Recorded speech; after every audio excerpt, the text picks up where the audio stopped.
ಕರ್ತನ ಅತಿ ಪರಿಶುದ್ಧವಾದ ನಾಮಕ್ಕೆ ಮಹಿಮೆ ಉಂಟಾಗಲಿ. ಪ್ರೀತಿಯುಳ್ಳ ದೇವಜನರೇ, ಈ ಬೆಳಗಿನ ಜಾವದಲ್ಲಿ ನಾವೊಂದು ವಾಕ್ಯವನ್ನು ಓದಿಕೊಳ್ಳೋಣ. ವಿಮೋಚನ ಕಾಂಡ 32ನೇ ಅಧ್ಯಾಯ 32ನೇ ವಚನ.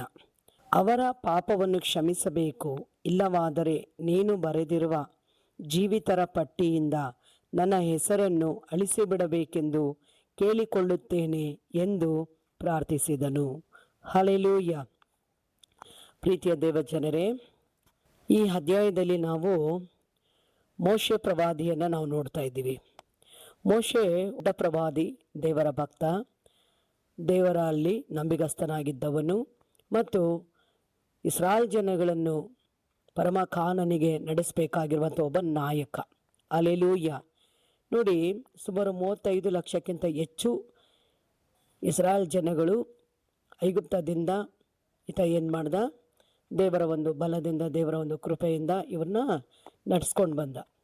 ಆದರೆ ಮೋಶೆ 40 ದಿನಗಳ ಕಾಲ ದೇವರ ಬಳಿಯಲ್ಲಿ, ಆತನ ಸನ್ನಿಧಿಯಲ್ಲಿ ಉಪವಾಸ ಪ್ರಾರ್ಥನೆ ಮಾಡಲು ಆತನು ಬೆಟ್ಟವನ್ನು ಏರಿ ದೇವರ ಸನ್ನಿಧಾನದಲ್ಲಿ ಇರುವಾಗ ಇಸ್ರಾಯೇಲ್ ಜನಗಳು ನಮ್ಮನ್ನು ನಡೆಸ್ಕೊಂಡು ಬಂದಂಥ ಮೋಶೆ ಏನಾದನೋ ಎಂದು ಅವ್ರೇನು ಮಾಡಿದ್ರು, ಆ ಸ್ಥಳದಲ್ಲಿ ಆತುರಪಟ್ಟು ನಾವು ಮುಂದುಗಡೆ ಹೋಗೋದಕ್ಕೆ ನಮಗೆ ಒಂದು ದೇವರನ್ನು ಮಾಡಿಕೊಡು ಎಂದು ಆರೋನನ ಬಳಿಗೆ ಬಂದು ಆರೋನನನ್ನು ಕೇಳುವಾಗ ಆರೋನ್ ಏನು ಮಾಡ್ತಾನೆ, ಸ್ಥಳದಲ್ಲಿ ಅವರಲ್ಲಿದ್ದಂಥ ಒಡವೆಗಳನ್ನು ತೆಗೆದು ಬೆಂಕಿಯಲ್ಲಿ ಹಾಕುವಾಗ ಬೆಂಕಿಯಿಂದ ಒಂದು ಬಸವನ ಒಂದು ವಿಗ್ರಹ ಎದ್ದು ಬಂತು.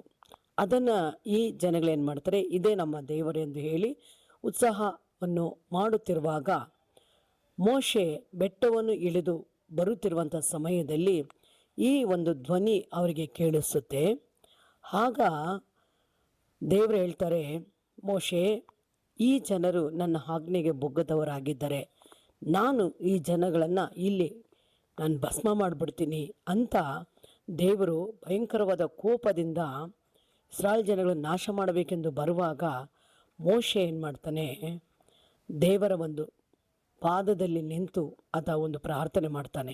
ಏನು ಪ್ರಾರ್ಥನೆ ನೋಡ್ರಿ, ಮೋಶೆಗೆ ಕೊಟ್ಟಿರುವಂಥ ನಿತ್ಯ ರಾಜ್ಯದ ಒಂದು ಬಾಧ್ಯತೆಯನ್ನು ಆತ ಏನು ಮಾಡ್ತಾ ಇದ್ದಾನೆ, ಕಳ್ಕೊಳ್ಳೋದಕ್ಕೂ ಸಿದ್ಧನಾಗಿ ದೇವರ ಪಾದದಲ್ಲಿ ನಿಂತು ಪ್ರಾರ್ಥನೆ ಮಾಡ್ತಾ ಇದ್ದಾನೆ.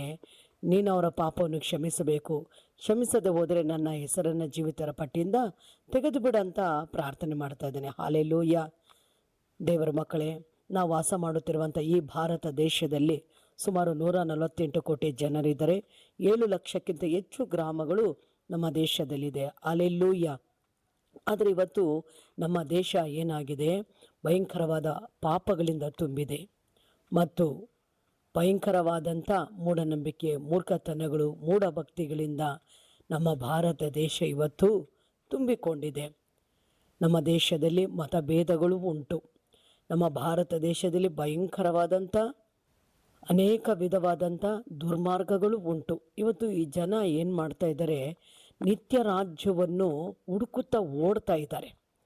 ಅವ್ರಿಗೇನು ಬೇಕು, ಇವತ್ತು ಸಮಾಧಾನ ಬೇಕು, ನೆಮ್ಮದಿ ಬೇಕು, ಅವರಿಗೆ ಸ್ವರ್ಗಲೋಕ ಬೇಕು. ಹಲ್ಲೆಲೂಯ. ಆದರೆ ಈ ಜನರು ಇಂಥ ಒಂದು ಭಯಂಕರವಾದಂಥ ಪಾಪ, ಮತಭೇದಗಳು, ಮೂಢನಂಬಿಕೆ, ಮೂರ್ಖತನಗಳಿಂದ ತುಂಬಿ ಅಲೆದಾಡುತ್ತಿರುವಂಥ ಈ ಜನರಿಗಾಗಿ ಇವತ್ತು ಮೋಶೆ ಹಾಗೆ ಪೌಳಿಯ ಒಡಕಿನಲ್ಲಿ ನಿಂತು ಗೋಳಾಡಿ ಪ್ರಾರ್ಥಿಸುವಂಥವರು ಇಲ್ಲ. ಎಸ್ತರಳ ಹಾಗೆ ಅಂಗಲಾಚಿ ಕಣ್ಣೀರಿನಿಂದ ಬೇಡಿಕೊಳ್ಳೋರು ಇಲ್ಲ. ಪ್ರಸವ ವೇದನೆಯಿಂದ ಪ್ರಾರ್ಥಿಸುವಂಥ ಪೌಲುಗಳು ಇಲ್ಲ. ಹಲ್ಲೆಲೂಯ. ಹಳೆ ಒಡಂಬಡಿಕೆಯಲ್ಲಿ ದೆಬೋರಳು ಇಸ್ರಾಯೇಲರ ನ್ಯಾಯಾಧಿಪತಿಯಾಗಿದ್ದಳು. ನೋಡ್ರಿ, ದೆಬೋರಳು ಹೇಳ್ತಾಳೆ, ಇಸ್ರಾಯೇಲ್ ಗ್ರಾಮಗಳು ಹಾಳು ಬಿದ್ದಿವೆ, ಹಾಳು ಬಿದ್ದಿರುವಂಥ ಇಸ್ರೇಲ್ ಗ್ರಾಮಗಳಿಗೆ ನಾನು ತಾಯಿಯಾಗಿ ಎದ್ದು ಬರಬೇಕು ಎಂದ್ಬಿಟ್ಟು ದೆಬೋರಳು ಪ್ರಾರ್ಥನೆ ಮಾಡ್ತಾಳೆ. ಹಲ್ಲೆಲೂಯ. ಪ್ರೀತಿಯ ದೇವ ಜನರೇ, ಇವತ್ತು ನಮ್ಮ ದೇಶಕ್ಕಾಗಿ ನಾವು ಎಷ್ಟು ಮಂದಿ ಪ್ರಾರ್ಥನೆ ಮಾಡ್ತಾ ಇದ್ದೀವಿ.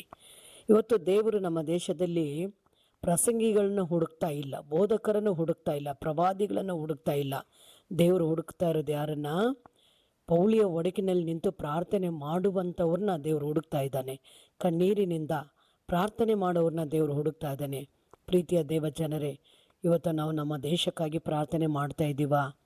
ಇವತ್ತು ನಾವು ನಮ್ಮ ದೇಶಕ್ಕಾಗಿ ನಾವು ಪ್ರಾರ್ಥನೆ ಮಾಡುವುದೇ ಆದರೆ ನಮ್ಮ ಭಾರತ ದೇಶದ ಪರಿಸ್ಥಿತಿಗಳು ಬದಲಾಗಿ ಈ ದೇಶದಲ್ಲಿ ಒಂದು ದೊಡ್ಡ ಉಜ್ಜೀವನ ಉಂಟಾಗುತ್ತೆ. ನಾವು ಬರೀ ಮಾತಲ್ಲಿ ಹೇಳುವುದಾದರೆ ನಮ್ಮ ದೇಶದಲ್ಲಿ ಉಜ್ಜೀವನ ಬರಲ್ಲ, ಪರಿಸ್ಥಿತಿಗಳು ಬದಲಾಗೋದಿಲ್ಲ. ಅದಕ್ಕೆ ಬದಲಾಗಿ ಮೋಶೆ ಹಾಗೆ, ನೆಹೆಮೀಯನ ಹಾಗೆ, ಎಸ್ತರಳ ಹಾಗೆ, ದೆಬೋರಳ ಹಾಗೆ, ಪೌಲ ಹಾಗೆ ನಾವೇನು ಮಾಡಬೇಕು? ದೇವರ ಪಾದದಲ್ಲಿ ನಿಂತು ಕಣ್ಣೀರಿನಿಂದ ವಿಜ್ಞಾಪಿಸುವಾಗ ದೇವರೇನು ಮಾಡ್ತಾರೆ? ನಮ್ಮ ದೇಶದ ಪರಿಸ್ಥಿತಿಗಳನ್ನು ಬದಲಾಯಿಸುತ್ತಾನೆ. ಹಲ್ಲೆಲೂಯಾ. ನಿತ್ಯ ರಾಜ್ಯದ ಬಾಧ್ಯತೆಯನ್ನು ಕಳೆದುಕೊಳ್ಳೋದಕ್ಕೂ ಸಿದ್ಧನಾಗಿ ಮೋಶೆ ಏನು ಮಾಡ್ತಾ ಇದ್ದಾನೆ? ದೇವರ ಪಾದ ಸನ್ನಿಧಿಯಲ್ಲಿ ನಿಂತು ಅವರ ಪಾಪವನ್ನು ಕ್ಷಮಿಸು, ದೇವರೇ ಇಸ್ರಾಯೇಲ್ ಜನಗಳು ಮಾಡಿರುವಂಥ ಈ ಮಹಾಪಾಪವನ್ನು ನೀನು ಕ್ಷಮಿಸು ಅಂದ್ಬಿಟ್ಟು ಅವರ ಪಾಪಗಳಿಗಾಗಿ ಒಬ್ಬ ಪೌಳಿ ಒಡಿಕೆ ನಿಂತು ಪ್ರಾರ್ಥನೆ ಮಾಡುತ್ತಿದ್ದಾನೆ. ನೋಡಿದ್ರ ಪ್ರೀತಿಯ ದೇವ ಜನರೇ, ಇದೇ ಒಂದು ಆತ್ಮಭಾರ, ಇದೇ ಈ ಜನರ ಮೇಲೆ ಇರುವಂಥ ಒಂದು ಜವಾಬ್ದಾರಿ ಮೋಶೆಗೆ. ಹಲ್ಲೆಲೂಯಾ. ಇವತ್ತು ನಮ್ಮ ಭಾರತ ದೇಶದಲ್ಲಿರುವಂಥ ನಮ್ಮ ಸಹೋದರ ಸಹೋದರಿಗಳಿಗಾಗಿ ದೇವರನ್ನು ಅರಿಯದೆ, ದೇವರನ್ನು ತಿಳಿಯದೆ ಇರುವಂಥ ಈ ನಮ್ಮ ಎಲ್ಲ ಸಹೋದರ ಸಹೋದರಿಗಳಿಗಾಗಿ ಇವತ್ತು ನಾವು ದೇವರ ಮಕ್ಕಳು, ಪ್ರಾರ್ಥನೆ ಮಾಡೋರು, ಪ್ರಾರ್ಥನಾ ವೀರರು, ನಾವೇನು ಮಾಡೋಣ? ಪ್ರತಿನಿತ್ಯ ನಮ್ಮ ದೇಶದ ಜನರಿಗಾಗಿ ಪೌಳಿಯ ಒಡಕೆ ನಿಂತು ಪ್ರಾರ್ಥನೆ ಮಾಡೋಣವೇ? ನಾವು ಖಂಡಿತವಾಗಲೂ ಪ್ರಾರ್ಥನೆ ಮಾಡುವಾಗ ದೇವರು ನಮ್ಮನ್ನು ಹೆಚ್ಚಾಗಿ ಆಶೀರ್ವದಿಸುತ್ತಾನೆ. ಹಲ್ಲೆಲೂಯಾ. ದೇವರಿಗಿರುವಂಥ ಒಂದು ಭಾರ ಅಂದರೆ ಈ ದೇಶದಲ್ಲಿರುವಂಥ ಎಲ್ಲರೂ ರಕ್ಷಣೆ ಹೊಂದಬೇಕು, ನಿತ್ಯ ರಾಜ್ಯಕ್ಕೆ ಇವರು ಬಾಧ್ಯಸ್ಥರಾಗಬೇಕೆಂಬುದೇ ದೇವರ ಒಂದು ದೊಡ್ಡ ಆಸೆ. ಇದನ್ನು ದೇವರ ಮಕ್ಕಳಾಗಿರುವಂಥ ನಾವುಗಳೇನು ಮಾಡಬೇಕು? ಅವರ ದಾಹವನ್ನು ತೀರಿಸುವರಾಗಿರಬೇಕು. ಹಲ್ಲೆಲೂಯಾ. ದೇವರು ಕೊಟ್ಟಿರುವಂಥ ವಾಕ್ಯಕ್ಕಾಗಿ ನಾನು ಸ್ತೋತ್ರ ಮಾಡುತ್ತೇನೆ. ಮತ್ತು ಈ ಸಮಯದಲ್ಲಿ ನಾವು ಕಣ್ಮುಚ್ಚಿ ಪ್ರಾರ್ಥನೆ ಮಾಡೋಣ. ಆಮೆನ್. ಹಲ್ಲೆಲೂಯಾ. ಸ್ತೋತ್ರ ಸ್ವಾಮಿ. ಹೌದು ಕರ್ತಾವೆ, ನೆಹೆಮೀಯನ ಹಾಗೆ, ಪೌಲನ ಹಾಗೆ, ಎಸ್ತರಳ ಹಾಗೆ, ಅಪ್ಪ ದೆಬೋರಳ ಹಾಗೆ ಸ್ವಾಮಿ ಕರ್ತನೇ ಸಯ್ಯ, ಮೋಶೆ ಹಾಗೆ ನಾವು ಸಹ ಪೌಳಿಯ ಒಡಕಿನಲ್ಲಿ ನಿಂತು ಅಂಗಲಾಚೆ ಗೋಳಾಡಿ ಕಣ್ಣೀರಿಂದ ವಿಜ್ಞಾಪಿಸುವಂತೆ ಆ ಪ್ರಾರ್ಥನಾ ಆತ್ಮನು ಸುರಿಸಿ ಪ್ರಾರ್ಥನೆಯಲ್ಲಿ ನಾವು ನಮ್ಮ ದೇಶವನ್ನು ಜೀವನದ ಕಡೆಗೆ ತಿರುಗಿಸುವಂತೆ ನಮ್ಮೆಲ್ಲರ ನಿಮ್ಮ ಕರಗಳಲ್ಲಿ ಒಪ್ಪಿಸಿಕೊಡ್ತಾ ಇದ್ದೀವಪ್ಪ. ಪ್ರಾರ್ಥನೆ ಕೇಳಿ ಹಾಗೆ ಮಾಡಿದ್ದಕ್ಕಾಗಿ ಸ್ತೋತ್ರ. ಯೇಸು ಕ್ರಿಸ್ತನ ನಾಮದಲ್ಲಿ ತಂದೆಯೇ, ಆಮೇನ್. ಈ ವಿಡಿಯೋ ನಿಮ್ಗೆ ಇಷ್ಟವಾಗಿದ್ದರೆ ಲೈಕ್ ಮಾಡಿರಿ, ಶೇರ್ ಮಾಡಿರಿ ಮತ್ತು ಸಬ್ಸ್ಕ್ರೈಬ್ ಮಾಡಿರಿ. ದೇವರು ನಿಮ್ಮನ್ನು ಹೆಚ್ಚೆಚ್ಚಾಗಿ ಆಶೀರ್ವದಿಸಲಿ. ಆಮೇನ್.